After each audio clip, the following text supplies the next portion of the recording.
Hola, buenos días. Estamos juntos otra vez para la tercera parte del capítulo que presenta España en Europa y en el mundo. La primera versión sufrió problemas técnicos y esta segunda versión, en teoría, tiene que arreglar todas estas dificultades. España, lo vimos en clase, fue una dictadura militar aliada del Eje durante la Segunda Guerra Mundial. No puede participar porque queda destruida después de la Guerra Civil, pero sí que se siente moralmente beligerante al lado del Eje. Por eso, cuando Alemania e Italia pierden la guerra, España se encuentra completamente aislada a nivel diplomático, a nivel económico, porque se considera como un país fascista en Europa occidental que se ha vuelto democrática. Bueno, Portugal es una dictadura, pero España aparece como un gobierno fascista. Por eso aislado. La situación cambia, lo vimos en el último video, gracias a la Guerra Fría, que permite salir del aislamiento porque el gobierno de Franco aparece entonces sobre todo como anticomunista y pues un aliado aceptable en la lucha contra el comunismo, contra el bando soviético. En la tercera parte vamos a ver que España, después de la muerte de Franco, con la transición democrática, es una España diferente, es una España que se vuelve democrática, una España también europea y una España abierta al mundo. Vamos a ver que España en este periodo más reciente tiene tres objetivos mayores en su política exterior, tres objetivos que vamos a ver, empezando por el primero, y es la pertenencia a la construcción europea, a la Comunidad Económica Europea y después a la Unión Europea. Es un aspecto muy importante para los españoles porque para ellos es todo un símbolo. Significa pertenecer al bando de la libertad y de la democracia. El primer intento de candidatura, de integración a la Comunidad Económica Europea, este primer intento se hace en 1962. La situación no es muy favorable para España, porque en enero de 1962 en el Parlamento Europeo se aprobó las conclusiones de un informe redactado por un hombre llamado Birkerbach. Y este informe resume las condiciones de adhesión, las condiciones necesarias para que un país pueda volverse miembro de la Comunidad Económica Europea. Y hay tres condiciones. La primera es que el país tiene que ser económicamente desarrollado. España claramente en aquel momento no está lista y lo sabe. Segunda condición, tiene que ser un país aliado del bloque occidental. España lo es. No es un miembro de la OTAN, pero lo es. No hay problema. Tercer condición, tiene que ser un país con sistema político democrático y esto es en aquella época claramente un obstáculo para España. Por eso cuando en febrero de 1962 España solicita una asociación con la Comunidad Económica Europea, cuando quiere empezar negociaciones para una adhesión en su debido tiempo, la respuesta de la Comunidad Económica Europea es una respuesta negativa. Sin embargo, como España podría evolucionar, como es un país muy vecino a la Comunidad Económica Europea, se firma en julio de 1970 un acuerdo preferencial entre la Comunidad y España, es decir, que se reducen los aranceles, se favorece el desarrollo de los intercambios. ABC evoca este acuerdo como una forma de pretexto, algo que no existe, un pretexto porque no sé, con el informe Bilderberg no se puede dar una respuesta positiva a la entrada en la comunidad, pero tampoco se quiere dar una respuesta demasiado negativa. De todas formas, la respuesta no queda negativa tanto tiempo, ya que con la transición democrática la situación de España cambia, su gobierno, el gobierno de Adolfo Suárez, solicita en julio de 1977 el ingreso en la Comunidad Económica Europea. La petición fue aceptada, las negociaciones empezaron en 1979, pero son lentas y difíciles porque varios países están preocupados. La agricultura, especialmente la agricultura de España, parece muy poderosa y podría representar una amenaza para la agricultura francesa, por ejemplo. Sin embargo, logran llegar a un acuerdo y el 12 de junio de 1985 España y Portugal firman el Tratado de Adhesión a la Comunidad Europea. Por supuesto, las Cortes españolas lo ratifican. Aquí tenemos una fotografía tomada en el Gran Salón de Honor del Palacio de Oriente, el Palacio Real de Madrid, y en la mesa, en la derecha, vemos a Felipe González, presidente del gobierno, que firma el Tratado de Adhesión. Por eso, el 1 de enero de 1986, España se convierte en uno de los miembros de la entonces Europa de los 12 miembros y también las 12 estrellas en la bandera. España, como miembro de la Comunidad Económica Europea, se beneficia de la ayuda de los fondos europeos, permite, por ejemplo, modernizar la red de transportes del país. Pertenecer a la Comunidad Económica Europea ya es importante, pertenecer a la Unión Europea es también algo que España quiere y por eso el gobierno socialista español firmó el Tratado de Maastricht en 1992. Ser español es ser europeo, dice en 2015 el actual rey de España, entonces es algo importante ser español, no solo ser español, ser europeo, ni no solo ser europeo, el objetivo es pertenecer al grupo de cabeza. Los españoles quieren ser entre los pioneros que avanzan hacia una integración europea más importante. Quieren afirmar su modernización, quieren afirmar su identidad de país democrático, de país libre, de país más rico, precisamente siendo entre los líderes de la Unión Europea y de la construcción europea. Por eso el gobierno español de José María Aznar ha hecho esfuerzos enormes para cumplir las condiciones de convergencia que permitían incorporarse a la unión monetaria, a la zona euro, desde el principio, y es lo que pasó el 1 de enero de 2002. España adoptó el euro como moneda nueva, la famosa moneda única, y abandona la peseta, su moneda nacional.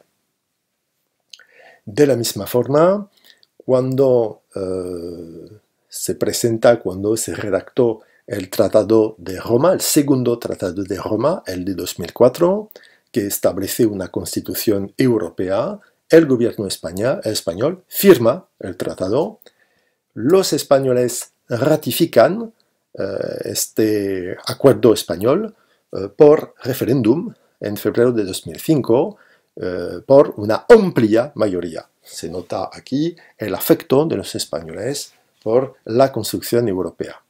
Y de la misma forma, los españoles integran los países que participan en el experimento de ejército europeo, pues, limitado, el Eurocuerpo. Lo vemos en esta fotografía, una ceremonia militar en Estrasburgo en 2013. Aquí están las banderas de los países que pertenecen a este experimento. Vemos de izquierda a derecha la bandera belga, la bandera francesa, la bandera alemana, la bandera de Luxemburgo y la bandera española. Hasta hoy en día los españoles afirman en sondeos su orgullo de pertenecer a la Unión Europea y de la misma forma vemos en 2018 su orgullo de tener a un español entre los dirigentes del Banco Central Europeo. Esto es un aspecto de su política y un aspecto importante, su papel en Europa, en la construcción europea. Otro elemento clave es la alianza con Estados Unidos. Es un elemento clave, es lo que permitió la apertura de España, de nuevo en los años 50. Es una alianza que empieza con acuerdos bilaterales, entonces con tratados entre dos países, entre España y Estados Unidos. España y Estados Unidos firmaron el Pacto de Madrid en 1953. Se trata de una alianza militar. Los americanos pueden utilizar 4 bases en España a cambio de una ayuda económica. Un acuerdo que fue reanudado en 1963. Y entre estas dos fechas se produce una visita oficial del presidente de Estados Unidos, Eisenhower, antiguo general, fue uno de los dirigentes de los ejércitos aliados durante la Segunda Guerra Mundial. Y aquí, pues en esta fotografía, vemos a Eisenhower en la izquierda, en los brazos de un general Franco muy sonriente. Pues entonces vemos aquí una acogida muy calurosa y muy cariñosa. Entre generales se supone que se pueden entender. Además, se firmaron en 1970, 1976 acuerdos de amistad y de cooperación. Entonces se trata de vínculos estrechos. A pesar de un incidente que habría podido ser una catástrofe, algo que pasó en 1966, fue una colisión aérea, fue un accidente aéreo entre 2 aviones. El problema es que eso implica un bombardero con bombas termonucleares. Se trata de uno de estos bombarderos de Estados Unidos que de forma permanente asegura la disuasión nuclear frente a la Unión Soviética. Los Estados Unidos utilizan pues, las bases que tienen en España y este accidente provocó la caída de bombas termonucleares en el territorio de España, en el sur de España. Se evitó la explosión termonuclear, se evitó también una contaminación, pero la población, por supuesto, tenía miedo a esta contaminación y eso obligó a miembros del gobierno a dar garantías y hasta a ir a bañarse en Palomares. Aquí vemos en el centro el ministro de Interior, Manuel Fraga, que va a bañarse porque así la gente puede ver que, pues, en teoría, no hay ningún peligro. Esta amenaza hace que los españoles se preocupan mucho más por las actividades militares de los Estados Unidos en su país. Y efectivamente es un tema de preocupación, ya que existen relaciones bilaterales con Estados Unidos, pero España no pertenece a la OTAN, a la organización del Tratado del Atlántico Norte y tampoco a su organización militar.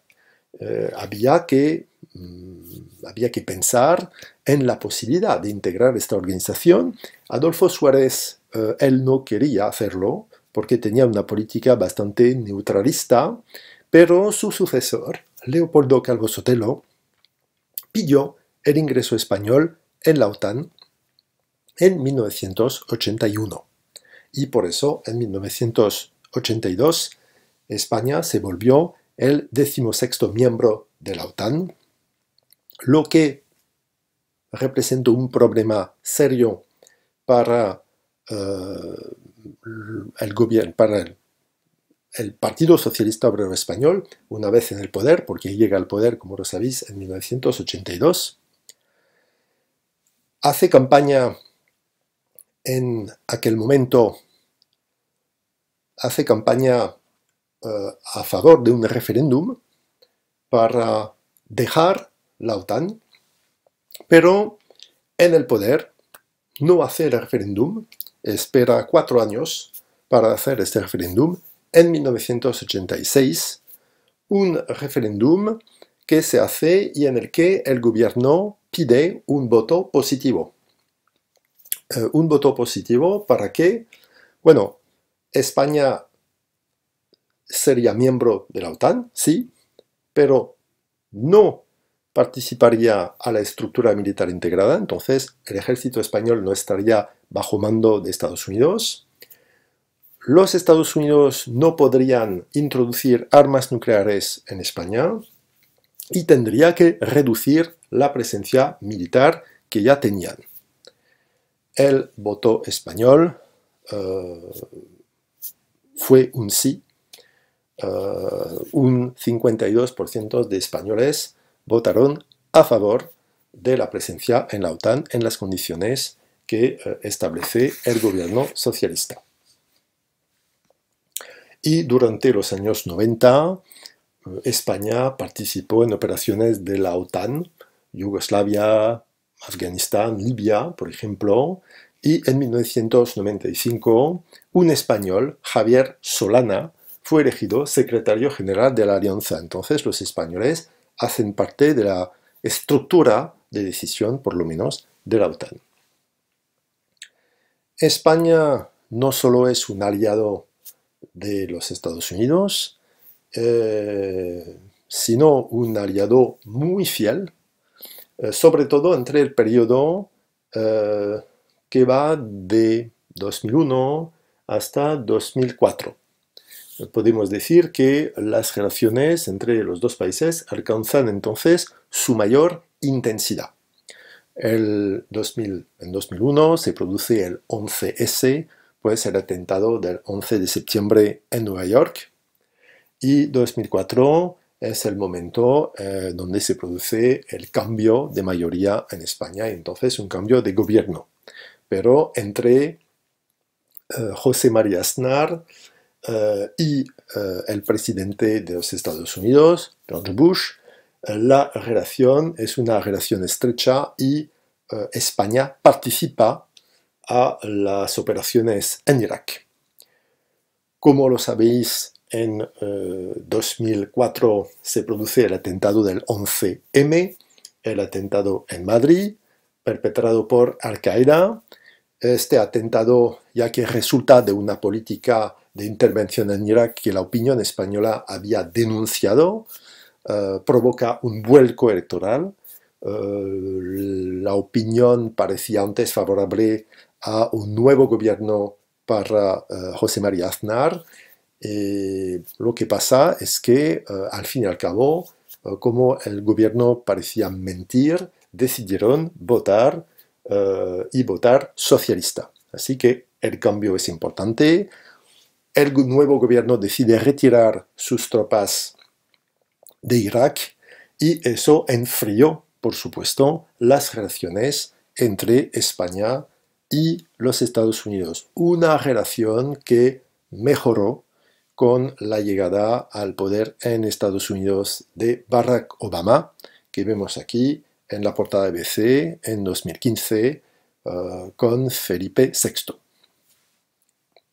Esta relación está puesta a prueba con la llegada a la presidencia en Estados Unidos de Donald Trump, porque, como lo sabéis, la relación entre Donald Trump y México y de forma más global con los estados latinoamericanos es una relación difícil y la Casa Blanca hizo desaparecer su página web en castellano, lo que provocó pues, protestas españolas y una preocupación española.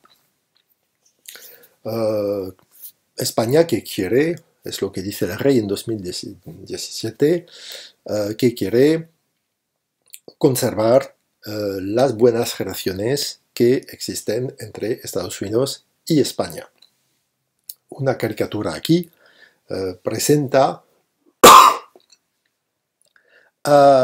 estas relaciones entre Estados Unidos y España como una relación mucho más entre un amo y un vasallo, un señor y un vasallo, con un Trump que aparece muy grande y que parece despreciar a un muy pequeño Sánchez, presidente socialista del gobierno español. Bueno, es una relación entonces que no es siempre muy fácil. Pero aquí tenemos el segundo aspecto de las relaciones diplomáticas de España, la relación privilegiada con Estados Unidos que quieren conservar a toda costa.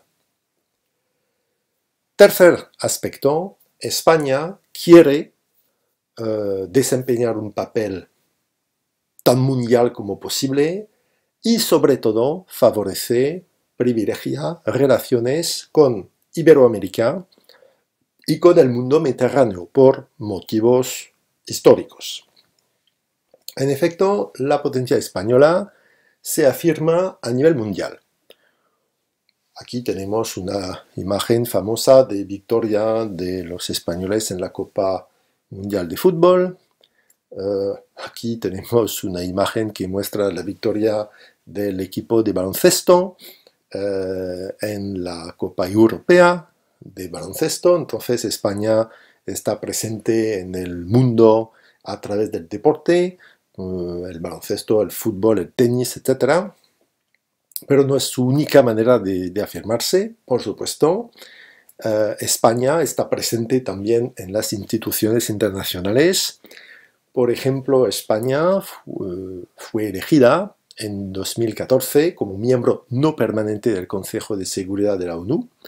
Ya lo sabéis, existe un Consejo de Seguridad con 5 miembros permanentes con derecho de veto y también con miembros no permanentes elegidos por 2 años por la Asamblea General. Y entonces España fue elegida, entre otros países, para representar al mundo, de cierta forma, en el Consejo de Seguridad. España es también un país invitado permanente en el G20. El G20 es una cumbre que reúne los países más ricos del mundo con los países emergentes.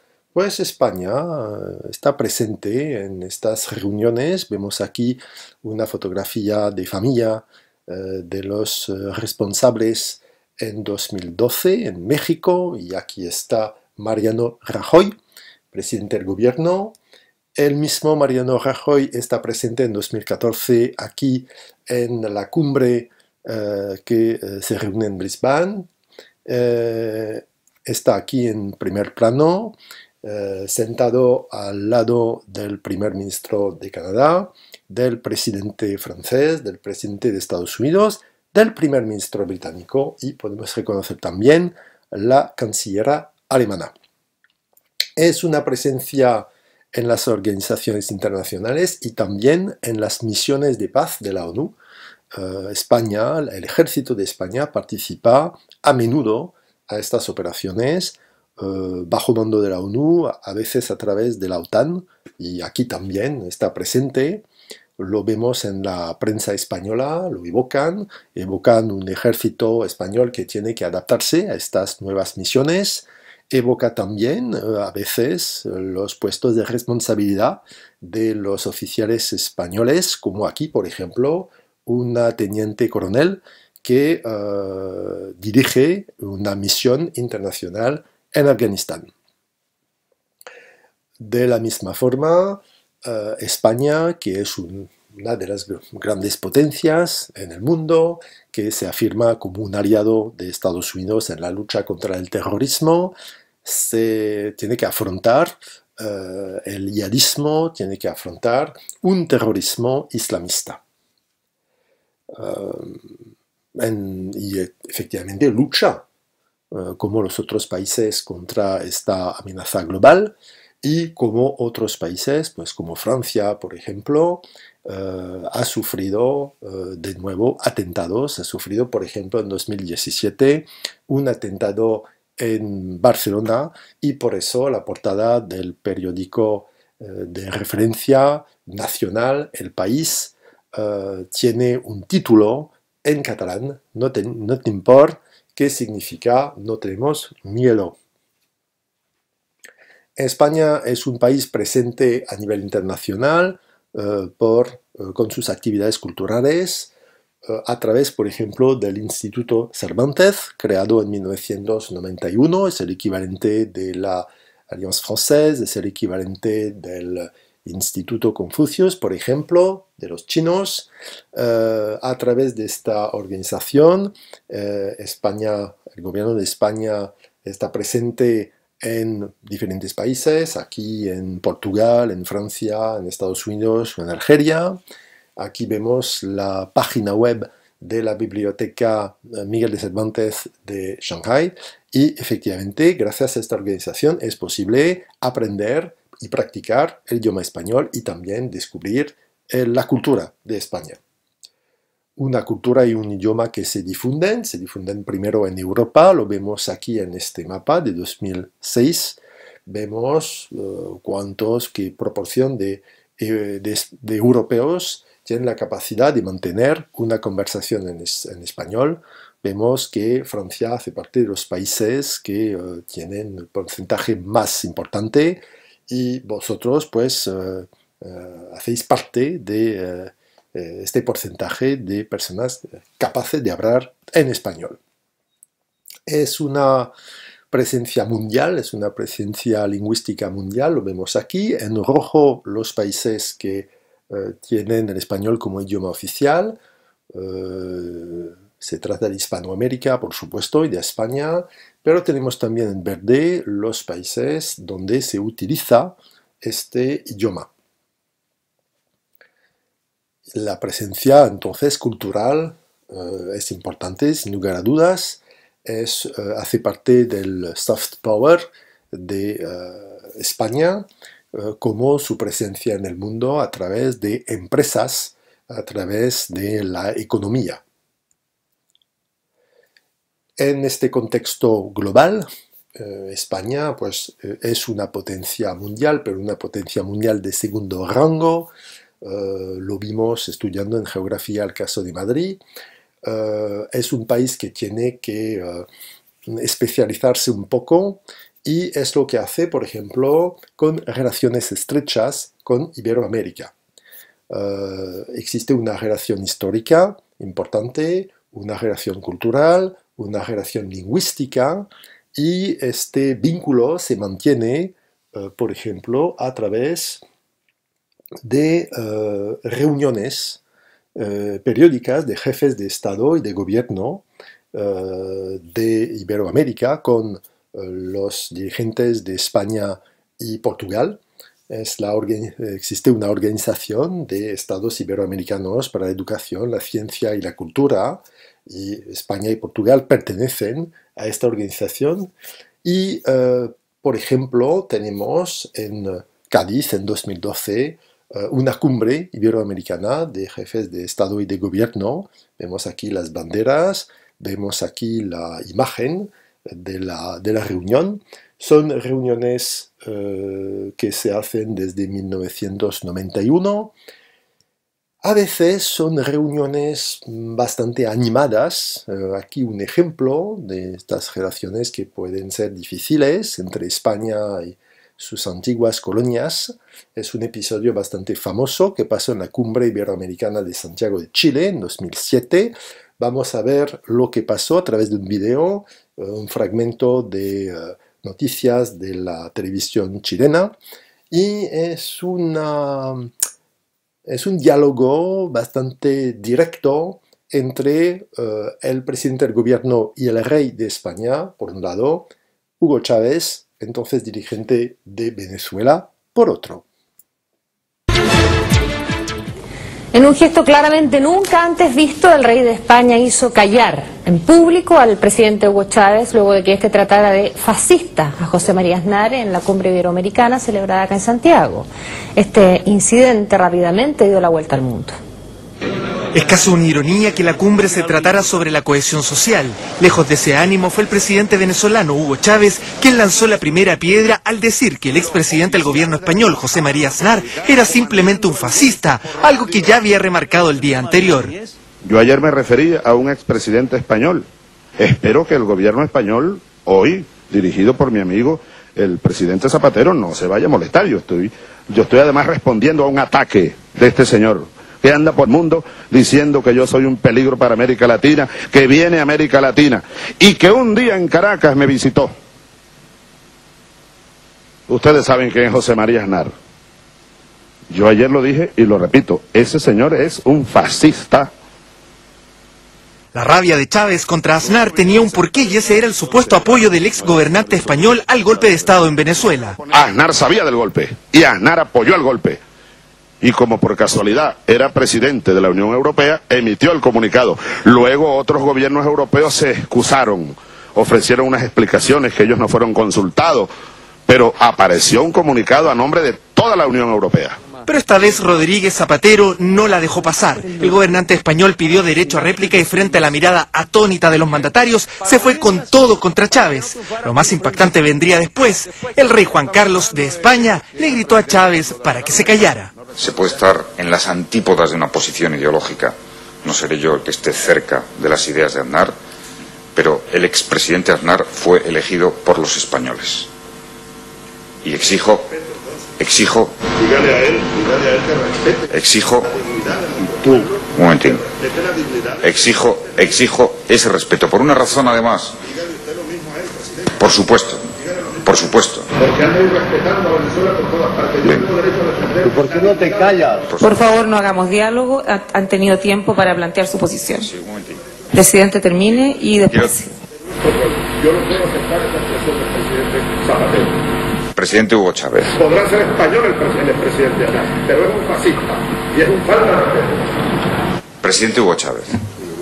Creo que hay una esencia y un principio en el diálogo, y es que para respetar y para ser respetado debemos de procurar no caer en la descalificación, y se puede discrepar radicalmente de todo respetando a las personas. Fuera de cámara, el rostro de la presidenta Bachelet estaba desencajado. En la sala de prensa, cientos de periodistas en silencio no daban crédito a lo que ocurría en la sesión plenaria. Fue entonces cuando Cuba y Nicaragua saltaron en defensa de Chávez. Yo he tenido nada más una intervención, así es que no me puede limitar a 3 minutos.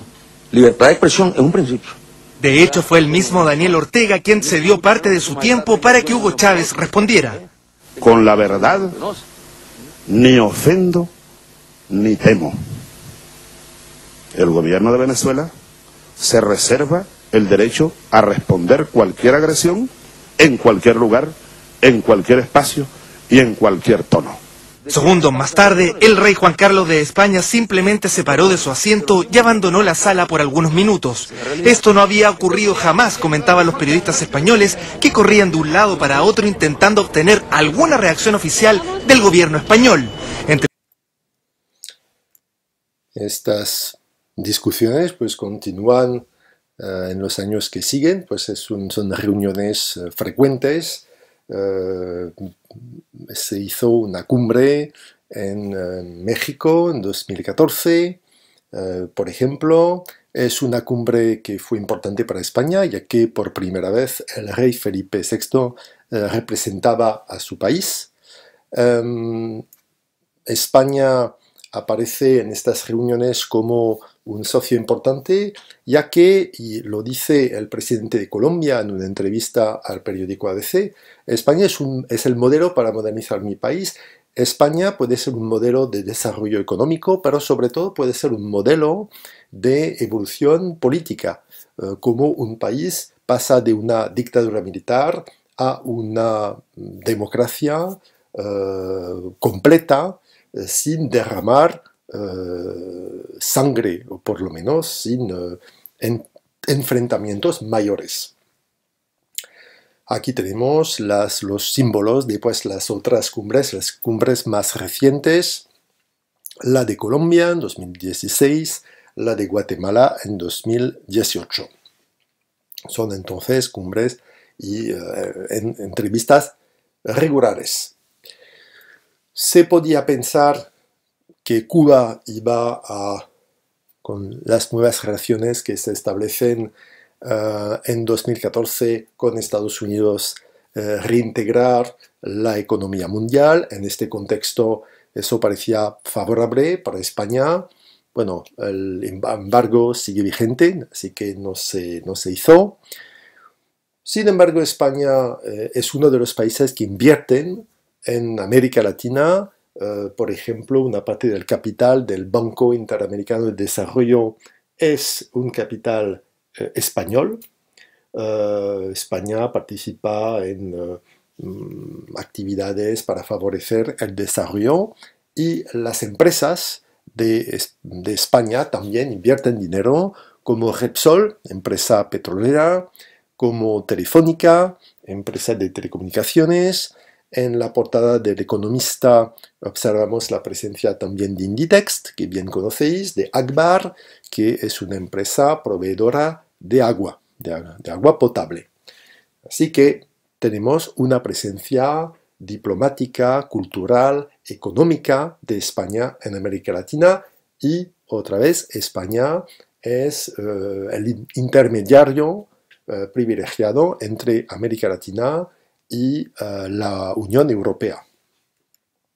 España también tiene una tradición proyección hacia el Mediterráneo, mantiene una relación especial con los países de la cuenca mediterránea. Por ejemplo, Felipe González propuso en 1995 lo que llamamos el proceso de Barcelona, es decir, una forma de asociación entre los países de la Unión Europea y los países del sur del Mediterráneo. Es un proyecto que encontró una nueva energía entre las manos del presidente de Francia en 2008 con lo que llamamos la Unión para el Mediterráneo. España es un país que ahora, y ahora más que antes, es la puerta de Europa para muchos migrantes que vienen de Asia o África. Más o menos tenemos 3 puertas de Europa. Tenemos una puerta oriental a través de Turquía.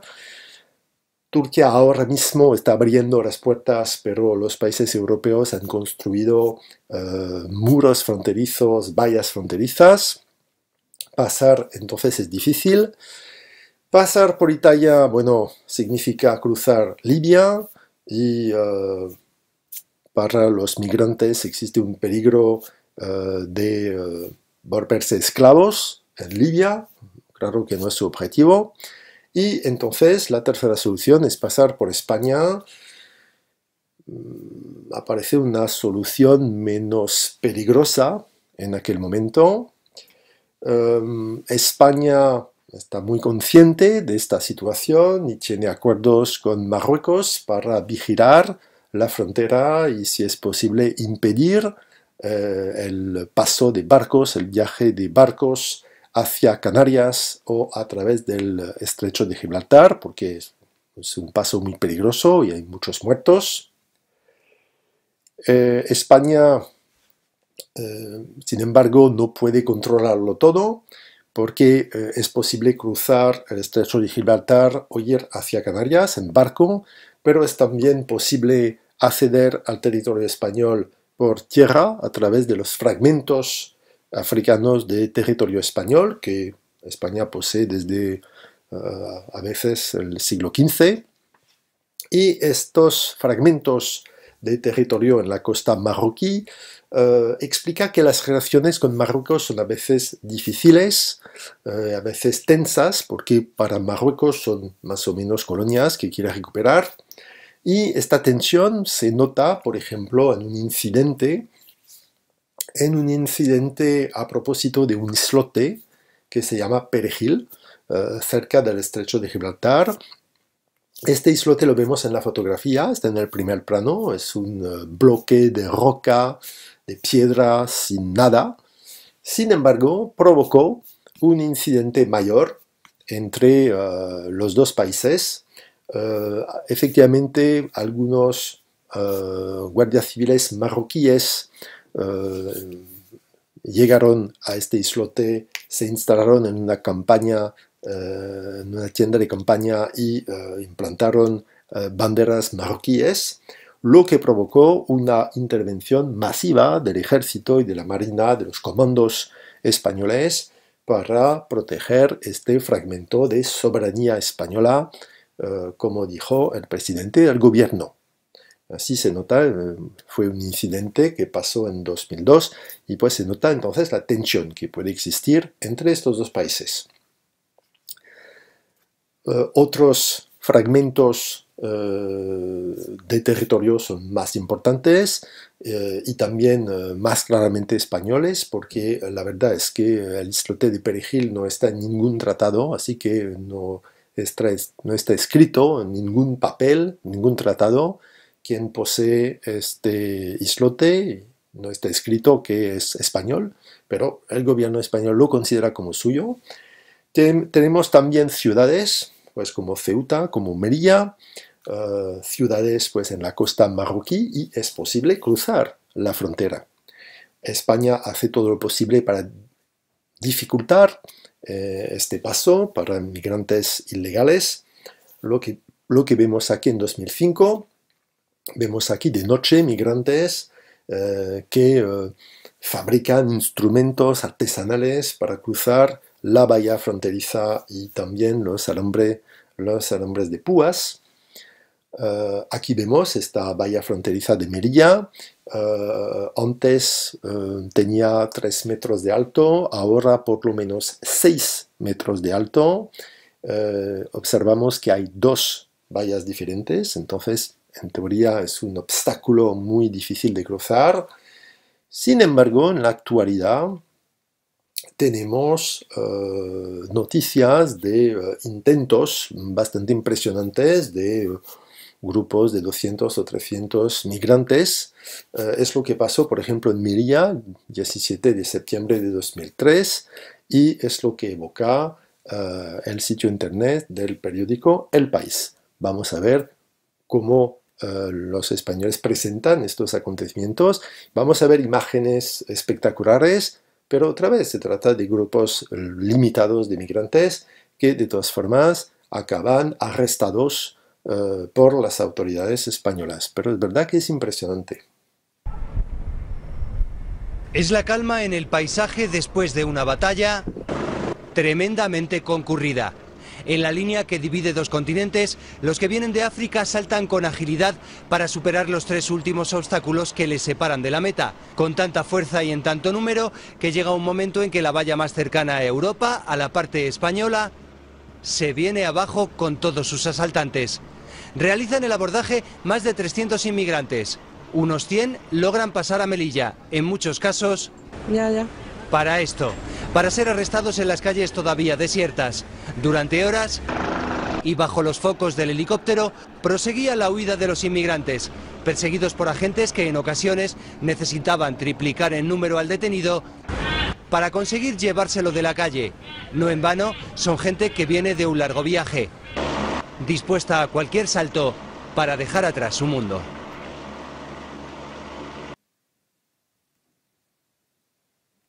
Esta presencia española en la costa marroquí es uno de los elementos que provocan la hostilidad de movimientos como Al-Qaeda, que llamó pues a la IED para recuperar Ceuta y Melilla. De todas formas, Al-Qaeda y también el Estado Islámico pues consideran a España como Al-Andalus, como antiguo territorio musulmán que habría que recuperar. los españoles, sin embargo, afirman su presencia continua en estos territorios. Llegamos a la conclusión del video y del capítulo. Ya lo vimos, al salir de la guerra civil, España se encontraba arruinada y no podía participar en la Segunda Guerra Mundial, a pesar de las simpatías que tenía el régimen franquista hacia los estados totalitarios del eje. Esta prudencia necesaria y la Guerra Fría salvaron a Franco, que pasó del estatuto de dictador fascista que había que derribar a ser la centinela de Occidente frente al bloque soviético. Se abría entonces a nivel diplomático y económico con relaciones reanudadas y ampliadas, pero también con la inmigración española.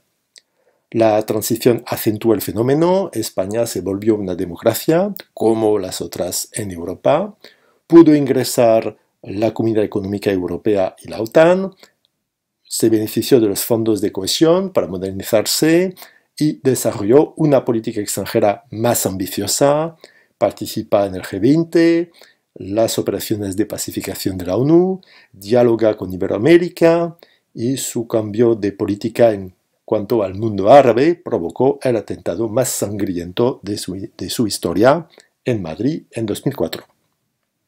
España es hoy en día un país desarrollado que pasó de país de emigración a país de inmigración. Su sociedad necesita adaptarse y el país se vuelve puerta de Europa de Schengen. Sin embargo, con la crisis actual se cruzan flujos de españoles que se expatrian y de subsaharianos desesperados, listos para todo, para pasar la valla fronteriza de Ceuta y Melilla. De forma más reciente, en la actualidad, tenemos otra prueba de que España hoy en día es un país europeo muy normal, como los otros. Lo vemos con estas portadas que evocan el coronavirus, que es de actualidad. Tenemos la portada del 10 de marzo de La República, periódico italiano, Tutti in casa, y pues es lo mismo en España, 6 días después, todos a casa, el 16 de marzo.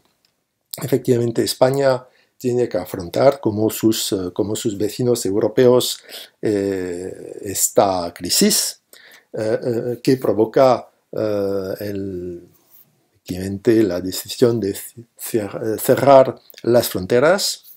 España cierra sus fronteras, como hacen muchos otros países, al alcanzar los 10.000 casos, pues sufre entonces muchos casos como nosotros, lo que justifica lo que estamos viviendo, el confinamiento.